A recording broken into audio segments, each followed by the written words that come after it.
Man.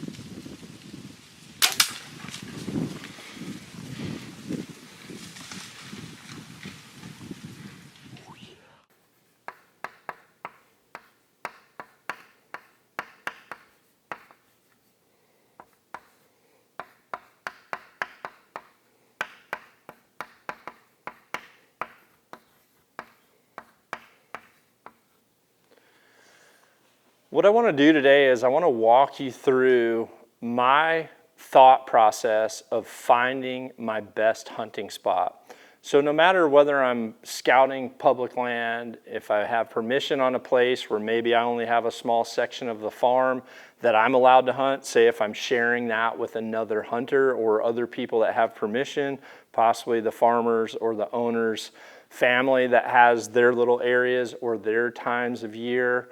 And then once you're hunting on private land and you're tailoring your own spots to hunt, you're gonna have to think about these questions and why I'm plotting this out. So there's gonna be a what, there's gonna be a why, there's gonna be a where, and there's gonna be a how.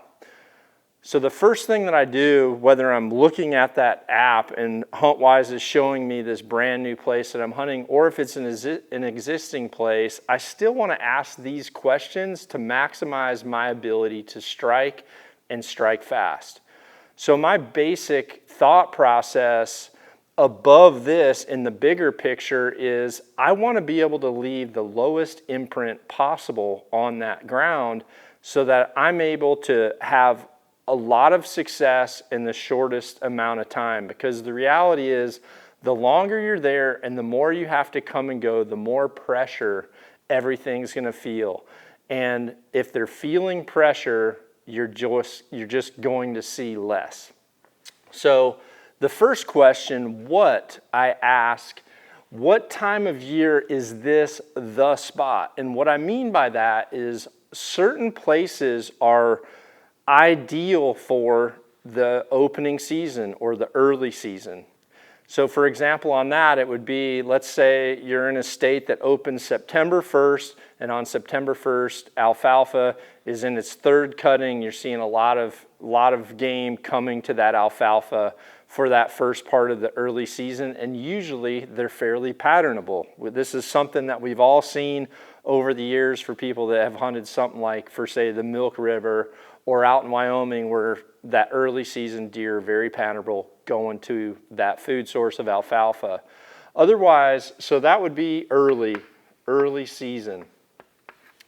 The next one would be your pre-rut phase. There's certainly an in-between, but I'm gonna leave early as a category because for most places, your best opportunity is gonna be that early part of the season where they're still very patternable. And if you go beyond that, you kind of get into that October lull sometimes. So that's not a huge factor in my what. The next one is going to be that pre-rut phase. So is this a place that is very rut oriented? So let's say that this is a place where there's a lot of trails, there's a lot of places where scrapes and rubs start to show up, transition areas between bedding and a food source to where those bucks are starting to make their appearance during those first times during the daylight, and it's going to be in that pre-rut phase, and they might be coming, checking some does, doing a little bit of cruising around, sniffing a little bit. That would be a pre-rut spot. So then you also have your full-blown rut spot. So rut is going to be, you know, you're going to deal with lockdown, you're probably in thick cover, maybe you're hunting somewhere where you're going to have a decoy is going to be a huge part of your arsenal. So you have to think about that. Is this a rut spot? Am I only going to see stuff when it is full-blown rut? Because I have places like that, and I'll show you those places where I leave them alone except for maybe 14 days, and during that 14 days, it is super, super effective to be in that spot. Other than that, kiss it goodbye. Now, the next thing we're going to look at is the late season. So again, what time of year is this the spot? So late season, that's going to be a food source or cover, right? You either have animals going and they're bedding in this area and staging up and waiting to go to that main food because the weather is harsh. Or maybe your spot is actually on the food and you've tailored an area to where this is where I hunt during the late season only. I'm leaving food, I'm leaving it alone, and I know I'm gonna be in frigid weather, and so because of that, you're gonna have different decisions to make down on the other topics. So what time of year is this the spot? You need to be able to select one of these four so that you know how to move on to that next step. All right, next in line is going to be your why. Why are they there? That's such an important question. Why are they there? Because this is going to determine several aspects of your setup. I really break this down into three different things, which is going to be three things that I personally have found to be critical to maintaining whitetail or maintaining animals, big game animals, even turkeys, or are they just there temporarily, or are they coming for a specific purpose? So why are they there? I break this down into three different categories. One is going to be cover. So is this a bedding area? Are they there for simply bedding and having the security and the comfort of the cover? Because if that's the case, when you go in and when you can come out are going to be affected, right? The next thing is going to be food.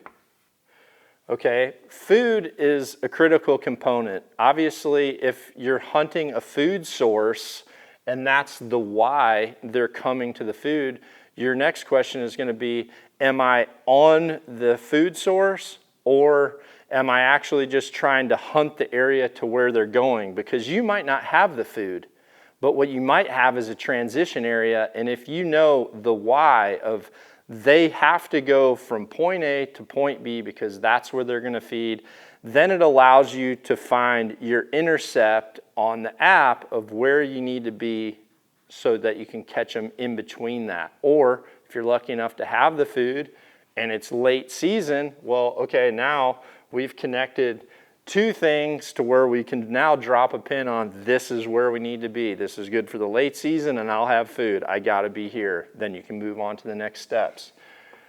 The next thing is going to be water. Now I separate food from water simply because food is really the food source, whether it's greens or grain. Water is a completely different subject because once again, let's say you're looking at your situation. Early season, weather, the app shows you it's going to be super hot, super dry. You've got a big heat wave coming through and it's early season. So above and beyond anything else, what are we going to look at? They are going to need to drink. They're going to need water, or they could be on the food source, which could be that early season alfalfa. So ask yourself the question, why are they there? Are they there for the cover, the food, or the water? And once you know that, you can move over to the next thing.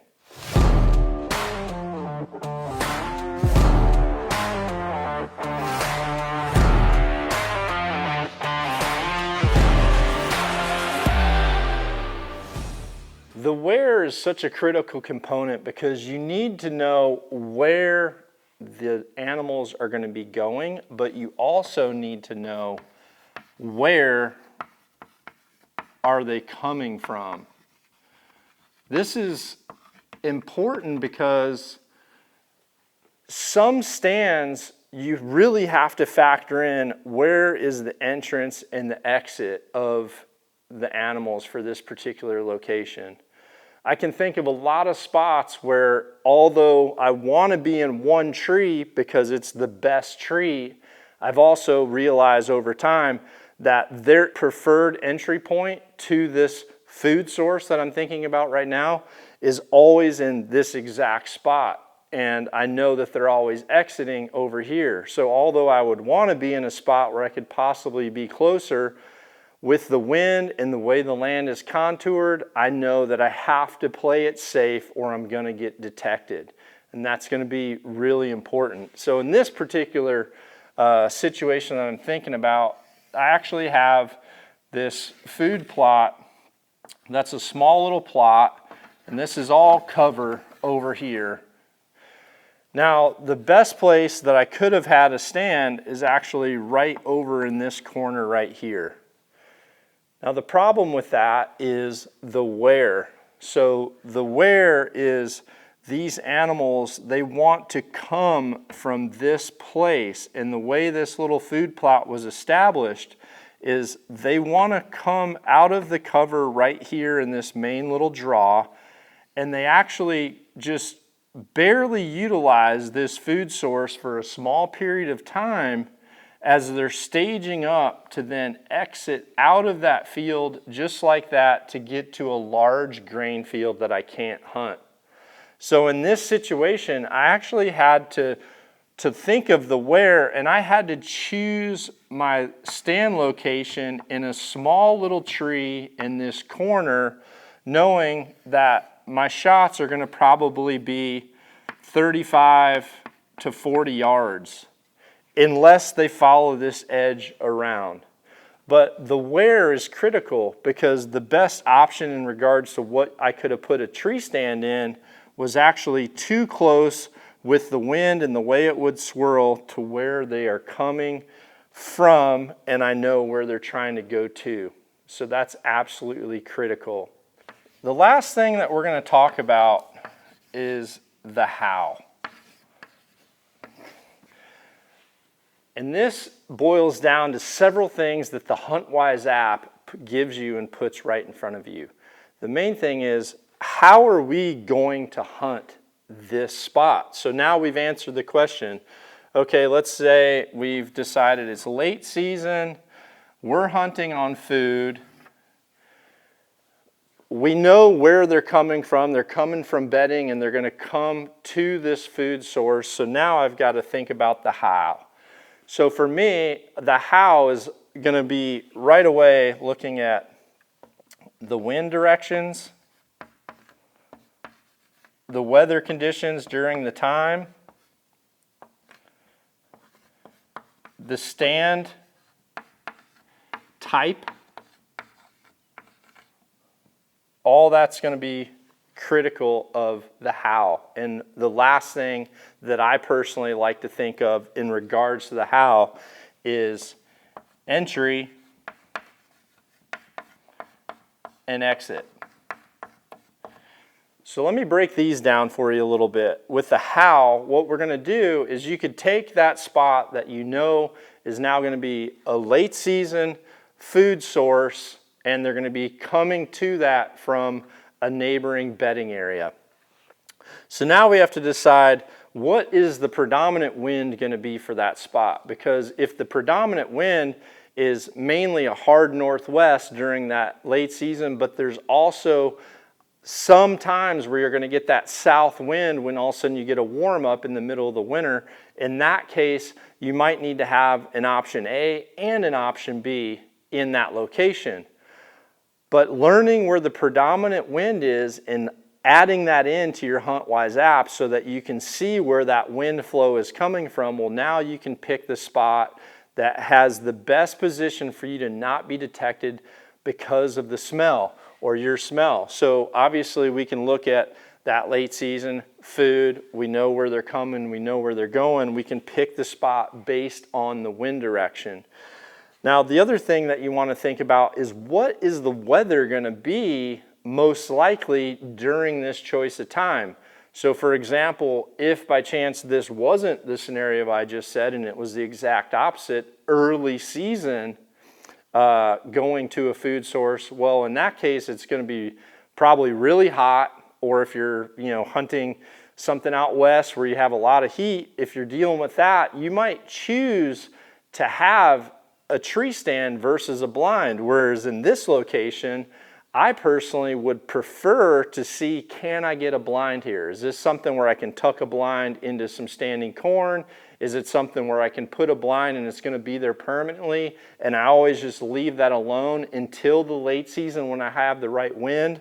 So you can make the decision of what is my stand type. This is a perfect location only for a blind, and if I need this wind, and I also have a place to seek shelter if the weather is dealing me some bad cards. So you can factor that in. And then lastly, about the how, is the entry and exit. So entry and exit is pretty important because that is what leaves your imprint on the area, and it's going to dramatically change your success if things are detecting you coming and going all the time. So when it comes to the entry and exit, what you need to think about, at least for example in this case, when I think about the entry and exit for this particular spot that I'm thinking of offhand, I would actually, I normally need a northwest wind coming this way, and what I would normally do for this location is I would actually come from the far side, I would stage here, and then I would be able to walk in from this corner and down into my stand. That way, if something detects my entry point, hopefully they're detecting the entry point once they're actually leaving my area that I'm hunting, rather than coming straight across this food source, or coming across here, or entering here, or even trying to come up through here when that's where everything is bedding and waiting. I'm much better off coming from the side of where they're going to end up, but not where I'm going to blow them in the process of them going to. So entry and exit is critical. If this were a late season setup to where, let's say they were coming here to stay, and this wasn't just a food plot, let's just say they were coming here to stay and they're here, a good option for me might be to build myself a little exit route right here to where I can go down my stand, have some bright eyes to where I can leave with my green light, exit out the back, maybe make a little bit of noise in the timber. However, I'm already kind of concealed, and so if things flee the field, at least they're not looking right at me and pinpointing me as a human. So all of these things are going to factor into you having the best opportunity for success using that HuntWise app. And just when you get that spot and you look at it and you kind of see that area, just ask yourself what, why, where, and how, and you're going to be dramatically more successful.